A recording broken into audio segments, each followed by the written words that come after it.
Aníbal Coutinho, bem-vindo ao Lugar dos Novos. É mesmo verdade que não se deve brindar com nada que não tenha álcool?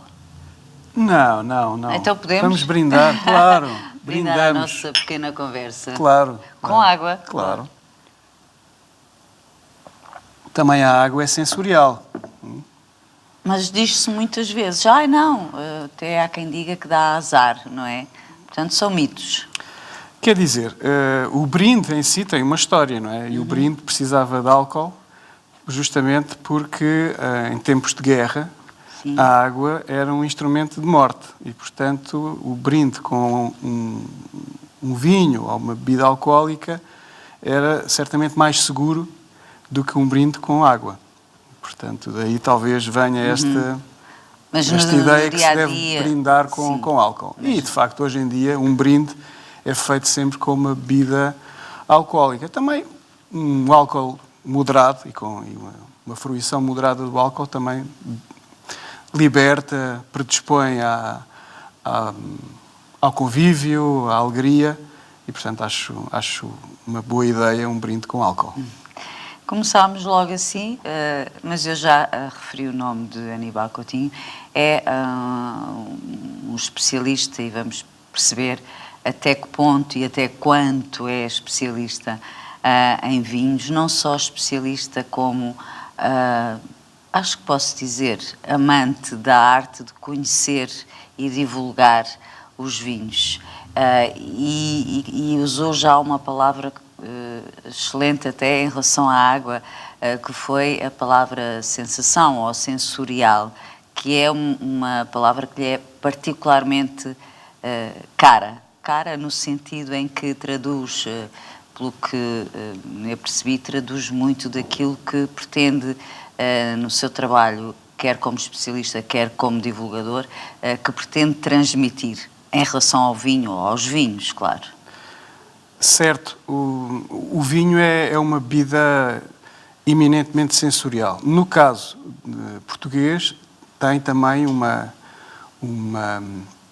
identidade cultural. Portanto, Afonso Henriques, que era da família dos duques da Borgonha, Borgonha é uma terra de vinhos, não é? Certamente já brindou à nacionalidade com vinho. Hoje em dia, o vinho cruza a sociedade portuguesa. Todas as famílias têm algum contacto com vinho, ou têm vinha, ou conhecem alguém que a tem, ou têm alguma coisa a ver com o negócio, a fileira que é bastante vasta do vinho. Portanto, há a vertente cultural, há a vertente e o peso económico, também há, claro, Portugal, e de facto cultural no sentido em que, se pensarmos bem, tudo o que é o nosso domínio público ou privado, o nosso domínio festivo ou triste, tudo tem qualquer coisa a ver com o vinho. E é sensorial porque, digamos, é uma bebida que nos dá prazer. É capaz de ser uma das poucas bebidas que o homem bebe sem sede.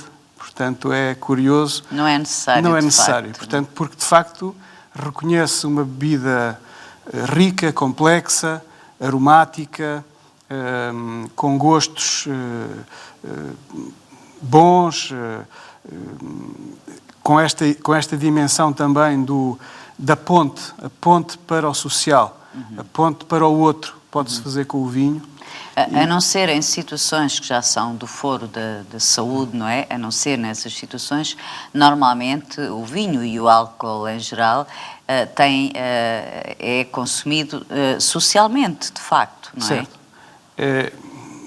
Um parênteses para dizer que o álcool é, de facto, pode ser um problema para a saúde. Por não é? isso, Portanto, por isso eu fiz acho essa ressalva, justamente que todo o trabalho que faço é no sentido também de uma formação para o consumo moderado. Uma pedagogia. E pronto, e para, de facto, que este consumo seja bastante consciente. Isso não falámos, mas vai deixar-nos aqui umas ideias breves, umas pinceladas, sobre como tudo isto começou.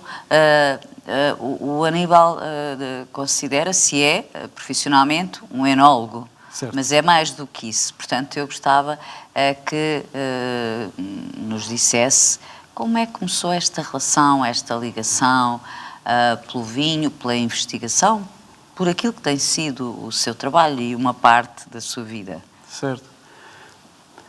Bem, o vinho começa em casa, como em vários outros profissionais nesta área. Foi o meu pai que me deu a conhecer o vinho e tinha uma excelente garrafeira, gostava muito de vinho. E eu, ao domingo, tinha que acompanhá-lo na descoberta de algumas garrafas.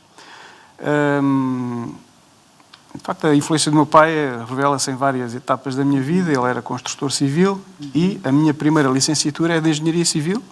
Portanto, era um construtor civil que tinha uma garrafeira. Exatamente. Uma boa construtor civil com uma boa garrafeira. E pronto, e era um apaixonado, uma pessoa que gostava de se conhecer. Já. Conhecedor. Portanto, passou-me uma parte desse conhecimento e eu, quando vim para Lisboa estudar, fiz a minha universidade com a companhia do vinho. Portanto, era eu que nos grupos que frequentava fazia a escolha do vinho.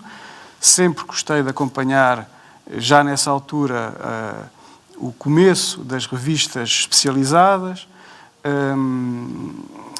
mas, de facto, profissionalmente, até ao final do século XX, fui engenheiro civil. Tive uma empresa de engenharia, celebrava muitos dos bons contratos com o vinho, socialmente também o bebia, mas houve um momento em que tomo uma decisão de fazer uma mudança na minha carreira e aí apareceu esta hipótese de tornar o vinho um novo desafio profissional. Portanto, deixou a engenharia civil? Deixei a engenharia civil, cedi a cota da minha empresa e voltei para o Instituto Superior de Agronomia, onde desde 2001 até 2015 tive uma progressão nas várias etapas da universidade, até chegar em 2015 a um doutoramento em Engenharia Alimentar, depois de um mestrado já em Viticultura e Enologia, e neste doutoramento faço uma especialização mais vincada justamente na análise sensorial do vinho. Bom, então agora vamos lá ver o que é a análise sensorial. Quer dizer, à partida percebemos o que é, não é? Mas, em rigor, o que é a análise sensorial? É uma ciência que nós aplicamos de forma quase natural, todos nós, quando estamos a avaliar aquilo que comemos ou quando estamos a avaliar aquilo que compramos ou quando estamos com outras pessoas também. Portanto, tudo o que os nossos sentidos medem e nos transmitem em termos de emoção faz parte da análise sensorial. Portanto, a análise sensorial baseia-se num instrumento, ao contrário dos laboratórios de farmácia sofisticados. O instrumento são os nossos sentidos. E este instrumento é educado. Portanto, existe uma série de técnicas para educar o instrumento sensorial, todos os nossos sensores, não é? Quer na visão, quer no olfato, quer no gosto. E justamente há pessoas que têm uma tendência inata, uma aptidão maior e outras que com o treino intensivo conseguem tornar-se grandes especialistas sensoriais. Tenho que lhe dizer que um analista sensorial é uma das profissões com mais empregabilidade no mundo. Há poucos, é isso? Não, há muitos, mas a indústria alimentar, que também é enorme, não é? Precisa de imensos. Sempre que se vai a uma conferência internacional de análise sensorial, existem vários quiosques de todas as grandes empresas alimentares. Queremos analistas sensoriais. Sim, porque é fundamental, não é? E as pessoas também são cada vez mais exigentes, penso eu, quando estão a fazer uma refeição, a escolher um vinho, no caso, e, portanto, é natural que depois, como diz, a procura de profissionais, de especialistas, de conhecedores, seja também muito grande. Portanto, há aqui um nicho onde não há falta de não trabalho. Não há falta, não só a exigência, como até as tendências, não é? Porque hoje em dia somos muito mais sensíveis ao sal, ao açúcar, a tudo o que são produtos, por exemplo, com algum tipo de compostos animais. Tudo isso hoje reveste-se de uma enorme sensibilidade, não é? E, portanto, o analista sensorial pode ter que pegar num chocolate e adaptá-lo às tendências modernas, não é? Portanto, tudo isso faz parte, para não estarmos sempre a falar do vinho, não é? Mas sim. no vinho é a mesma coisa, não é? O vinho antes era feito... Que tipo de coisas é que podem existir num vinho? No vinho. Bem, o vinho é um produto natural, Sim. não é? Portanto, é um sumo de uva que vai a fermentar. É? Sim. Portanto, é um Mas há, processo assim, outros produtos que possam integrar Sempre vinho? houve, por exemplo, o vinho. O vinho, durante a fermentação, o sumo de uva já de si não é transparente. O sumo de uva tem uma série de compostos que têm um certo peso molecular e que se notam. Portanto, é um sumo turvo, aliás, como outros sumos nós chamamos mosto ao sumo de uva. Mas, porque temos uma série de palavras esquisitas no vinho. Mas o mosto toda a gente, sabe o que é. Mas esse mosto não se torna limpo depois da fermentação, ou seja, quando o açúcar se transforma em álcool, não é? Quando se dá o vinho continua com esse aspecto turvo, não é? Portanto, desde sempre, algo que se faz ao vinho para o tornar eventualmente mais límpido, mais translúcido, mais apetecível, é uma colagem. Faz-se uma colagem, ou seja, com uma proteína, o que se faz, e o que é que se fazia antes? O vinho voltando aqui à cultura ocidental, o vinho representa o sangue de Cristo. E, portanto, a presença de vinho na expansão ocidental tem um grande avanço com a presença das ordens religiosas. Ora, justamente para fazer esse vinho e torná-lo translúcido, precisávamos de uma grande proteína e usávamos a clara do ovo. Clarificado. Clarificar, exatamente. Ora, o que é que se fazia com a gema? Faziam-se pastéis de Belém. Portanto, justamente nos conventos, a doçaria conventual nasce, ou pelo menos intensifica-se, para o aproveitamento da gema, sendo que a clara era usada para clarificar para o vinho. Portanto, está aí um uso de algo animal que hoje em dia, justamente numa tendência mais do veganismo,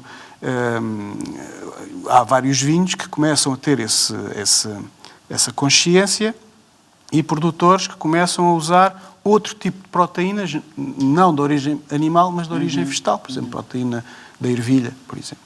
Para clarificar o vinho. Não, era isso por isso que lhe fiz a pergunta, porque estava à espera de coisas mais inusitadas, não é? Nunca associamos a ervilha ao vinho, não é? Por exemplo. Trata-se de uma proteína que agrega todos esses compostos, digamos, de maior peso molecular, que assenta e que depois, digamos, a sua presença é vestigial, mas de qualquer maneira... Mas está lá. Sendo vestigial, é de origem vegetal. Portanto, há de facto agora essa preocupação. Só para lhe dizer que a análise sensorial no vinho é justamente complexa também, estar não é? à espera e estar atento com os conhecimentos suficientes para responder às tendências, não é? E assim, as provas de vinhos, não é? É preciso gostar muito ou é preciso saber muito? O que é mais importante quando, na sua qualidade de enólogo, faz provas de vinhos em Portugal, no estrangeiro, onde quer que seja, em concursos? O que é mais importante? O gosto é essencial. O gosto é essencial. Quer dizer, não se pode impor um vinho a quem não gosta. É evidente que há uma aprendizagem, como tudo. Eu, com os meus filhos, também, tal como o meu pai fez, também começo pouco a pouco a querer que eles conheçam, que tenham a interação com o álcool e, neste caso, com o vinho, que é uma bebida rica. E, portanto, faço essa pedagogia. Mas o gosto é essencial. Agora, não há dúvida que, a partir do gosto, podemos treinar mais ou menos, não é? Para chegar a um concurso, onde numa manhã se provam 50 vinhos, é evidente que já não é um consumidor que apenas, pronto, gosta de vinho, que consome regularmente. Há parâmetros, não é? Não sei se é a expressão mais exata, mas há de haver parâmetros, critérios que uma pessoa que pode gostar e ser muito conhecedora e apreciadora, mas não é naturalmente um enólogo. Certo. Portanto, há uma diferença muito grande. Sim, o enólogo é um profissional que, digamos, estudou a ciência da enologia, de toda a vinificação, e que tem experiência de prova e que consegue, digamos, em situações de maior stress, ter uma certa endurance para continuar atrasando a fadiga, não é? Portanto, tem uma série de truques, não é? Agora, é essencial para um enólogo gostar de vinho. Ou seja, tem o gosto noção, é essencial. Sim, tem noção de que no seu caso e de muitos outros, o parecer, a opinião que podem dar sobre este ou aquele vinho pode ter consequências para o bem e para o mal de quem o produz. Ou seja, é uma responsabilidade grande, não é? Certo. O vinho é uma fileira, neste momento, importante.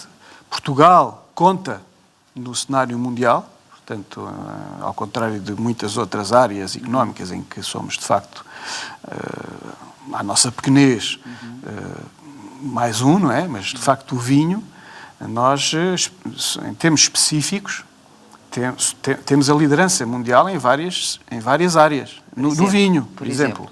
Se nós dividirmos a área de vinho que temos em Portugal pela área específica do país, somos número 1 no mundo. Portanto, por metro quadrado, somos quem tem mais vinha. Por acaso não é produção, é a área de vinha. Porque depois temos outra coisa, temos vinha há muitos anos e, portanto, a nossa vinha não é muito produtiva. Ok, já estabelecemos aqui uma diferença. Exato. Sim, outra área. Nós somos um dos povos, per capita, que mais consome vinho no mundo. Somos...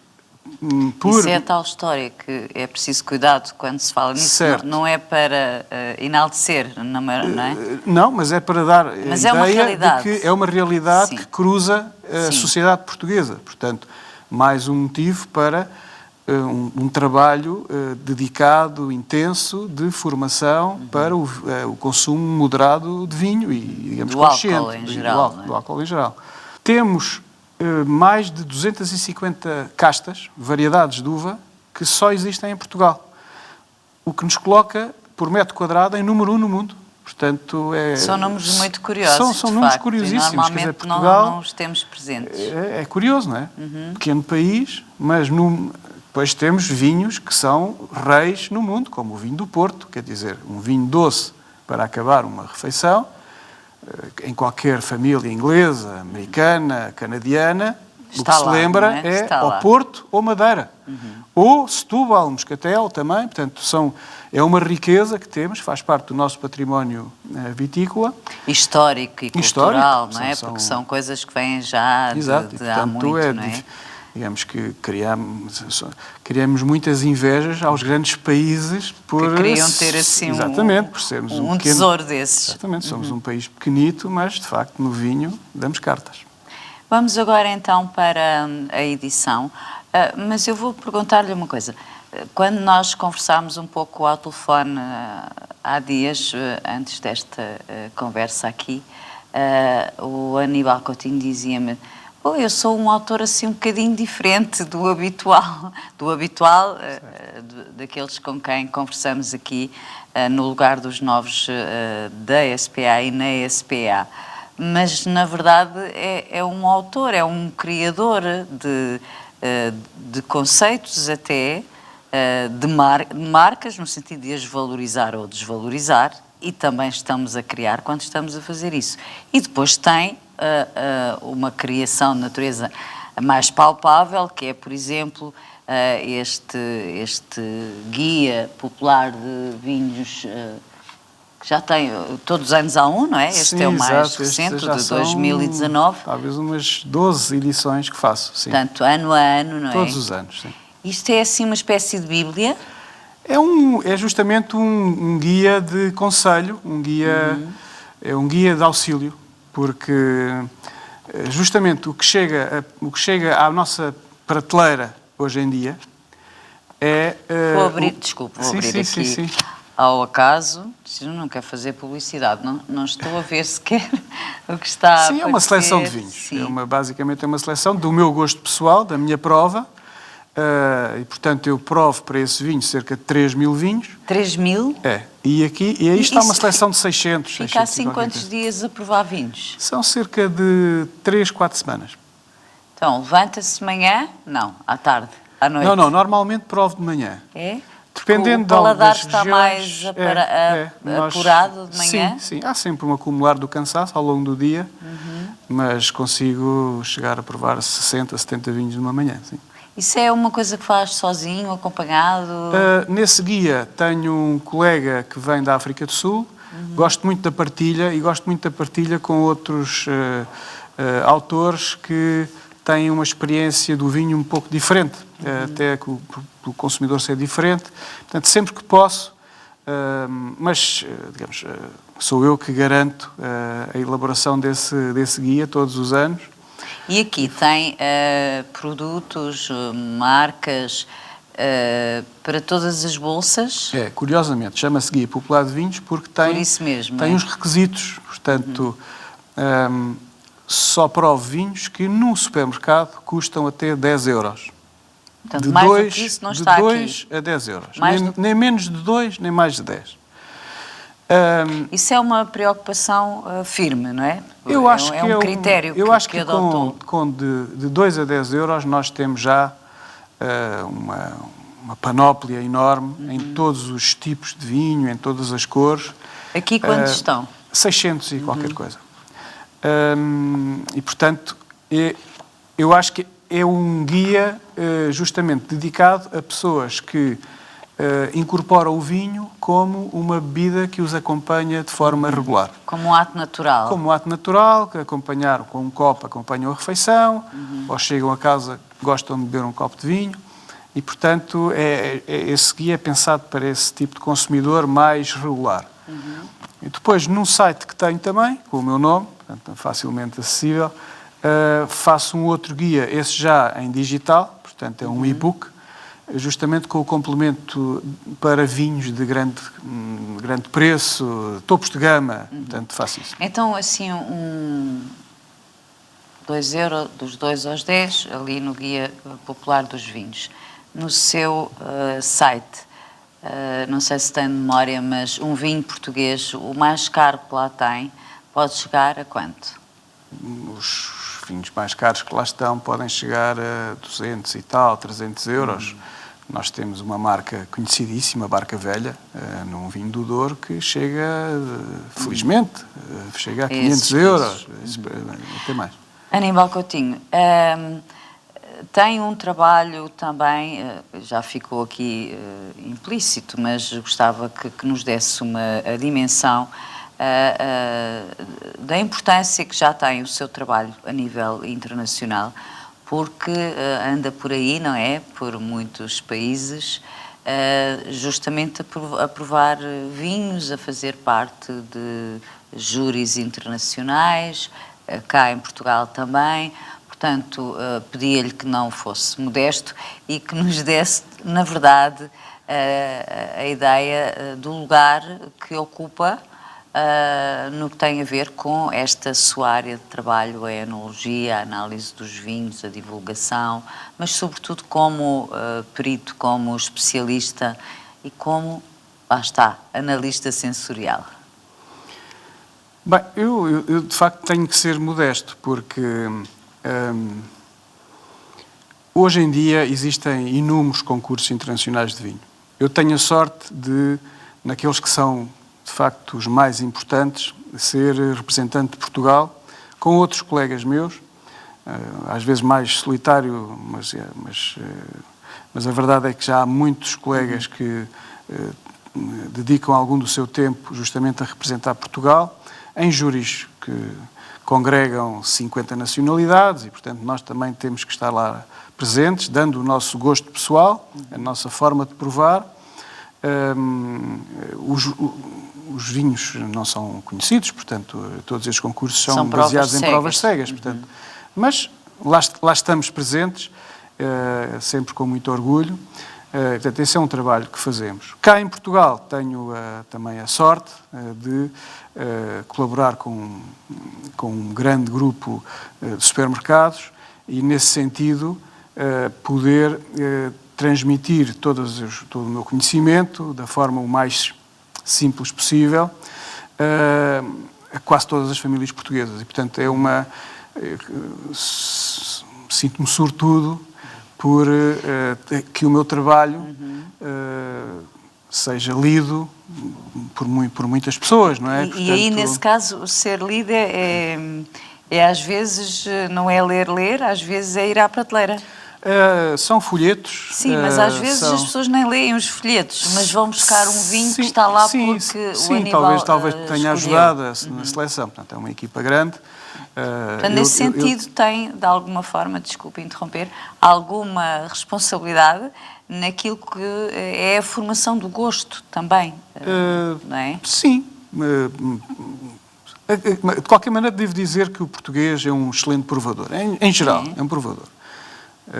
E em cada português há um especialista em vinhos? Há um potencial especialista. De facto, nós sabemos o que gostamos, o que não gostamos. Depois, o que acontece é que falta vocabulário, falta uma forma mais expressiva, mais estruturada de transmissão. Basicamente, é essa a diferença entre, se calhar, o que eu sou hoje em dia e qualquer outra pessoa. Mas eu conheço pessoas que têm excelentes garrafeiras, que são apaixonados, são pessoas muito, muito interessadas, pessoas que viajam muito, pessoas que o seu tempo de férias é dedicado ao enoturismo, ir ver outras regiões, outros países. E isso acontece muito em Portugal. De facto, vivemos num país abençoado. O vinho faz parte desta moda turística que nos impacta, e não só nas grandes cidades. O enoturismo começa também a trazer para o campo, para fora das grandes cidades, para os nossos meios rurais, e que bem precisamos, turistas que querem acompanhar o desenvolvimento. E até o processo, não é? Exato, as vindimas, exato. E depois as vindimas estão cheias, o trabalho nas adegas. É difícil encontrar sítios para vindimar. Já vindimou?